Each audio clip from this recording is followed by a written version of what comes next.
5 xil turdagi odam namoz o'qimasa bo'laverar ekan, ularga uzri bor ekanda. Bir zamonda bir boy bo'lar ekanda, juda ham bir qo'li ochiq, saxiy, hammaga yordam qilib yuradigan, axloqi ham bir go'zal, halim odamlarga nisbatan bir chiroyli muomala qiladigan. Lekin namoz o'qimas ekan. Bir kun shu imomning huzuriga borib, "Ey hazrat" debdi, "Mana bilasiz, axloqim joyida, saxiyman, odamlarga ehson qilaman, sadaqa beraman, lekin shu namoz o'qiy olmayman. Shunga bir uzr topib bersangiz, nima qilsam bo'ladi?"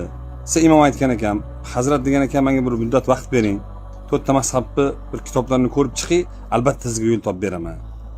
Biz xo'p bo'lib ketgan ekan. Bir muddat vaqt o'tgandan keyin chaqirib, "Sizga men yo'l topdim. Sizga xo'sh nima ekan yo'li?" desa, 5 ta odam namoz o'qimasa bo'laverar ekan degan ekan.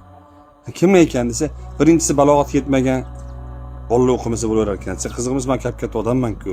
Siz shoshilmay ikkinchisini eshiting. Ikkinchisi nima ekan? Siz ikkinchisi hayvonlarga mumkin emas ekan namoz o'qish, farz emas ekan hayvonlarga desa, xafa bo'lib, "Men odamman-ku, nima deganing bu?" Uchinchisini aytsa, uchinchisi degan ekan, kofirlarga namoz farz emas ekan. "Sen nima deganing? Men musulmonman deb o'zimga islomga nisbat beraman."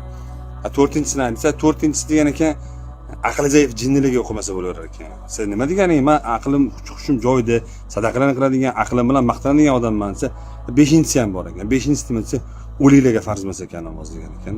Siz ham agar mana shu 5 tasidan bittasi bo'lsangiz, o'qimasangiz bo'laverar ekan bemalol. Assalomu alaykum va rahmatullohi va barakatuh.